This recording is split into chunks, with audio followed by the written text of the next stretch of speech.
choisissez maintenant. Alors, nous allons repartir tout de suite avec notre ami Ibrahima Oulé Fofana, le voyant rouge hier. Cela veut dire que one time, alors one year. Ok, cela voudrait dire que l'on est prêt. Nous repartons avec notre ami Ibrahima Oulé Fofana. Bonjour, cher ami. Bonjour Sorel, bonjour à tous les téléspectateurs. Et c'est pour la rubrique littérature. Évidemment. Bien.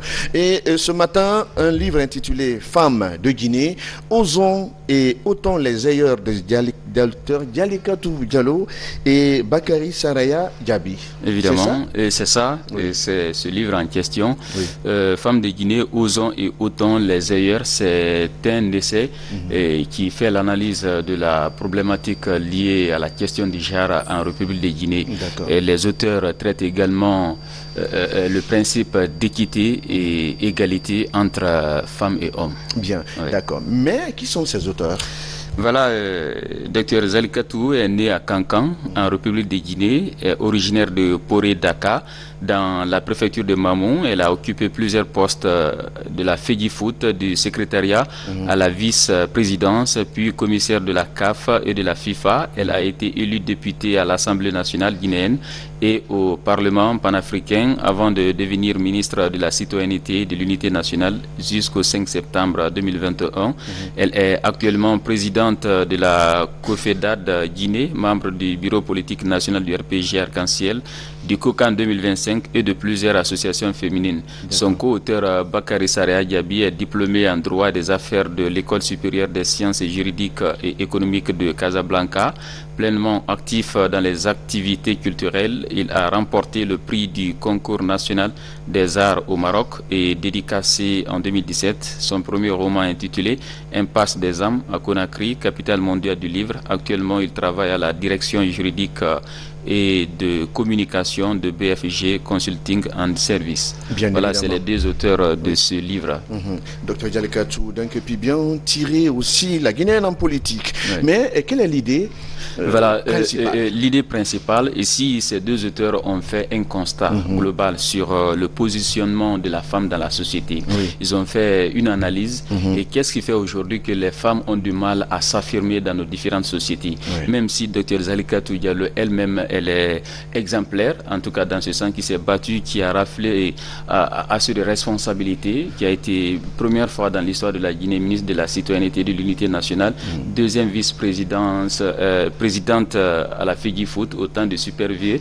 Et il faut rappeler que Dr Zalikatou et son co-auteur ont fait un rappel même sur l'historique de la femme, c'est-à-dire la conception de la femme par les trois religions monothéistes, du judaïsme à l'islam, à passer par christianisme.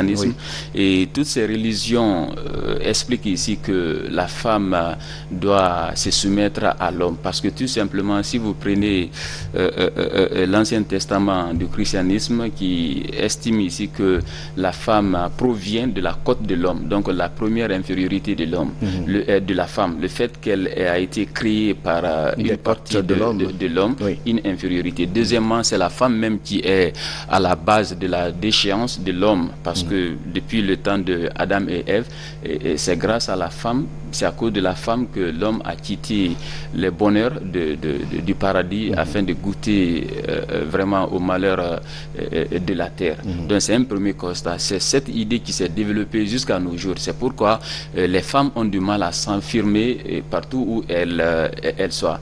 Mais ici, Dr Zalikatou a essayé de faire d'autres analyses pour prouver que voilà, il faut se passer de cette idée, parce qu'elle a même rappelé qu'à partir des deux guerres mondiales, première et seconde guerre mondiale, qui a contribué ici à la combativité des femmes, parce que quand les hommes sont partis à la guerre, finalement les usines étaient vides, il a fallu que ceci soit remplacé par les femmes. Donc dès là, les femmes ont commencé à faire de prise de conscience pour comprendre que ce que les hommes peuvent faire, également, elles peuvent en faire. Donc c'est pourquoi elle a écrit ce livre, et tout en faisant aussi allusion vraiment aux braves femmes qui ont participé participé même à la lutte pour l'indépendance de notre cher pays, la Guinée. Donc c'est de ça qu'elle a essayé de traiter dans ce livre. Et dans le chapitre 1 de ce livre, Jalikatou Diallo, ou le parcours atypique d'une consécration. Évidemment, c'est ce que j'ai voulu dire tout à l'heure. Docteur Jalikatou est une dame exemplaire en République de Guinée. D'abord, je rappelle qu'elle a été une bonne épouse et une bonne mère. Et elle a été ministre, elle a eu assez de responsabilités. Mais il faut rappeler qu'elle a aussi soutenu son mari, Excellence Mamadi Traoré, qui est diplomate, en tout cas guinéen, qui a été ambassadeur en Libye, au Nigeria et le représentant permanent de la Guinée à l'ONU, aux États-Unis. Donc, Dr Jalikatou a fait 14 ans auprès de son époux à l'extérieur, dans l'exercice même de sa fonction, afin d'apporter son grain de sel au développement de la Guinée. Donc c'était un exemple. Elle a travaillé dans le sport, je l'ai dit, vice-présidente de la FEGIFOOT. Elle a pratiqué dès son jeune âge assez de sport, volleyball, handball, même la natation. Donc elle s'est réveillée très tôt. Donc c'était un exemplaire. Et juste après, elle a même participé à la création du parti politique qu'on appelle PDN 2008-2009, avant de poser sa valise au sein du RPG en 2015. Et je rappelle qu'en 2020, elle a été tête de liste du RPG Arc-en-Ciel au double scrutin législatif et référendaire. Et le 9 avril 2021, elle a été ministre de la Citoyenneté et de l'Unité nationale. On ne peut pas dire tout ce qu'elle a eu à faire, mais c'est juste quelques exemples, en tout cas sur le si nous parcours. Parcourons ce livre, en tout cas des chapitres indiqués sur le papier, est-ce qu'il y a lieu de faire l'état des lieux de la condition féminine à travers le monde? Évidemment, ici on parle même de la mutilation génitale, des violences en tout cas faites aux femmes. Ici il y a une conception religieuse et traditionnelle aussi qui explique cela. Voilà, c'est quand on parle de mutilation génitale féminine, c'est un mal qui est causé en tout cas aux femmes. Et c'est ici, les auteurs révèlent même l'historique de cela. Et même si nos religieux nous expliquent aujourd'hui que ce n'est pas une obligation que la femme subisse en tout cas cet acte, mais il faut rappeler qu'il y a des parents qui disent qu'il faut que la femme subisse cela. C'est une manière de participer même à son éducation. Donc il faut qu'elle subisse cela afin d'être maîtrisée en tout cas dans la famille. Et au-delà de ça, les violences qu'elles subissent, tout simplement parce qu'elles sont faibles dans la société. Donc ces deux auteurs ont eu à faire une analyse sur ce point pour dire que vraiment la femme n'est pas faite en tout cas pour souffrir, n'est pas faite pour endurer en tout cas toutes ces souffrances. Donc il faut se réveiller. Ici elle invite, Dr Jalikatou invite les femmes de ne pas s'attendre d'être servies sur un plateau d'or dans leur foyer. Il faut qu'elles se battent. Et c'est pourquoi il y en a qui disent qu'on n'est pas femme, on le devient. Donc même quand on est femme, il faut se réveiller, il faut se battre. Et même ici, sur ce plateau, on a déjà ceux qui sont dans l'ombre, il y en a des femmes. Ici à la RTG, donc c'est un exemple. Donc c'est de ça qu'on est en train de dire. Même si la femme est négligée traditionnellement ou parfois religieusement, mais elles doivent se lever et se battre afin d'arracher leurs droits. Ne pas être servi sur un plateau d'or, mais se servir, se battre pour se servir, évidemment, ou bien servir d'autres sur un plateau d'or. Mais à ce niveau, il y a aussi lié de rappeler les droits qui doivent revenir à la femme, notamment à la femme guinéenne. Aussi dans l'un des chapitres de ce livre. Oui, évidemment. Ici, on parle de la place et le rôle même de la femme dans la société. Et j'ai parlé un aspect, c'est-à-dire la combativité des femmes même dans la lutte contre la colonisation, pour l'obtention de notre indépendance. Ici, elle a cité assez de femmes, et à l'image par exemple de Mafori Bangoura, et qui évoluait dans le domaine de la pêche, et avant de revenir ici à Conakry, qui a activement participé, qui a soutenu même la grève de 72 heures, de 72 jours déclenchée par le jeune syndicaliste Amer Sékou Touré en 1953. Donc c'est une brave femme, en tout cas, qui a contribué à la lutte pour l'indépendance. Il y a également d'autres femmes comme Balia Camara et son époux Terno Camara, ancien combattant, qui étaient du côté de Dubreka et qui se sont aussi battus pour la lutte de notre indépendance. Je rappelle même que Balia Camara en question a trouvé la mort en état de famille après avoir été victime d'une agression très physique. Donc voilà des femmes qui se sont battues. Il y a également Jeanne-Martin Cissé qui est né à Cancan, qui a intégré l'Union Mandingue en 1946, qui a aussi soutenu en tout cas le jeune syndicaliste d'alors, Ahmed Sékou Touré. Donc c'est pour dire que même si les femmes sont négligées en quelque sorte dans les sociétés, même actuellement en Guinée, des femmes qui sont capables de s'affirmer, mais il y en a des femmes au contraire qui ont travaillé durement, qui se sont battues comme des hommes afin de participer au développement. Elles sont très nombreuses d'ailleurs qui se battent à l'instant T. Elles sont vraiment d'une valeur inestimable. Ces grandes dames du pays, nous ne pouvons pas en citer, nous ne pourrons jamais en citer. À partir du moment où elles se sont toutes remises en selle, elles ont compris qu'il faut elles derrière les hommes pour que le développement du pays soit bien assuré. Le 6e chapitre de ce livre nous parle de l'émergence de la femme guinéenne d'une manière développée. Ici, les auteurs de ce livre, Dr Zalikatou Diallo et Bakar Sareha Diaby, on peut répertorier plus d'une trentaine de femmes qui ont fourni assez d'efforts, qui se sont imposées par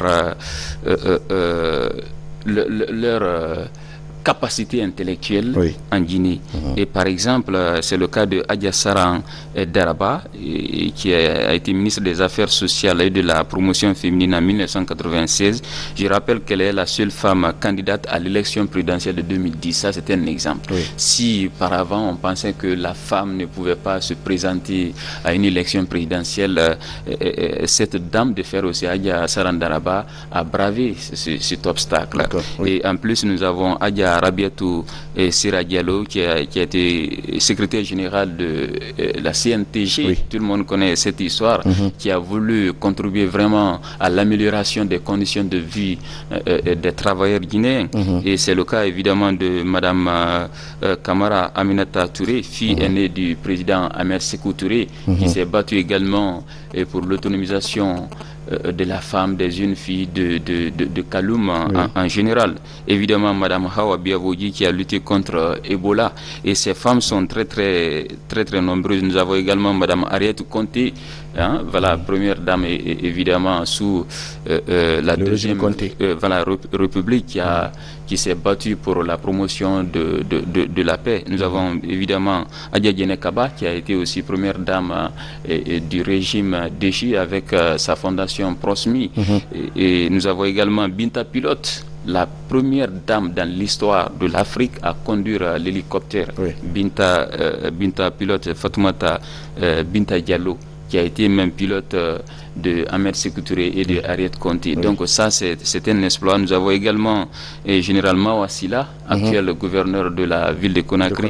Autre fait marquant aussi dans l'histoire des femmes, elles sont très nombreuses, on ne pourrait pas les citer. Nous avons les Amazones de Guinée, qui est ici le premier ensemble féminin de musique et qui a été créé en 1961 à l'initiative de Keita Fodeba, ancien ministre de la Défense. Je rappelle que ce sont des femmes gendarmes qui ont émerveillé le monde entier. Les Amazones de Guinée, ce sont qui ont été même considérées comme les déesses de la musique africaine. Bien sûr, donc ça, c'était un exploit. Un véritable exemple, quand on parle de ces Amazones de Guinée, elles sont à applaudir, elles sont à soutenir. Quand la femme est à la batterie, à la guitare, au chant, de toute façon, à tous les instruments de musique, l'on a une autre image, un autre regard sur la junte féminine très intelligente. En tout cas, il n'y a que deux seulement on ne pourrait pas les citer. Nous avons Noumassé Dafé, journaliste sportive. Nous avons également Adia Tousso. Aujourd'hui, on parle d'un prix qu'on appelle le prix Adia Tousso. Donc voilà des femmes qui se sont battues. Il y en a assez de femmes qui ont travaillé. On ne pourrait pas les citer. Il y en a qui aussi œuvrent dans le textile. Il y a Madame Yansane Fatou Baldé, il y a Mariam Kamara Gbalangala. En tout cas, c'est peut-être qu'André Flamy qui est le mieux placé. Il les maîtrise. Il est l'avocat de ces les femmes. Elles sont nombreuses. Bref, la femme guinéenne se bat. La femme guinéenne aime bien grandir, elle aime bien aller très loin. Et son premier souci, c'est comment assurer le coaching de son mari. C'est en cela nous qualifions les femmes de déesse, de la lettre T, de l'alphabet français. Tout commence par elle. Et tout finit par elle. Évidemment. En tout cas, merci pour ce livre donc contenu aussi riche, signé de Dr Zalikatou Diallo et de Bakary Saraya Gabi. L'on peut, c'est dans les rayons de l'Harmattan guinéen. Évidemment. Bien, bien. Les femmes de Guinée, livre intitulé Femmes de Guinée, osons et ôtons les ailleurs de Dr Zalikatou Diallo et Bakary Saraya Gabi. Bien, on se retrouve la semaine prochaine. Inch'Allah. Avec un autre livre. Évidemment. Et vous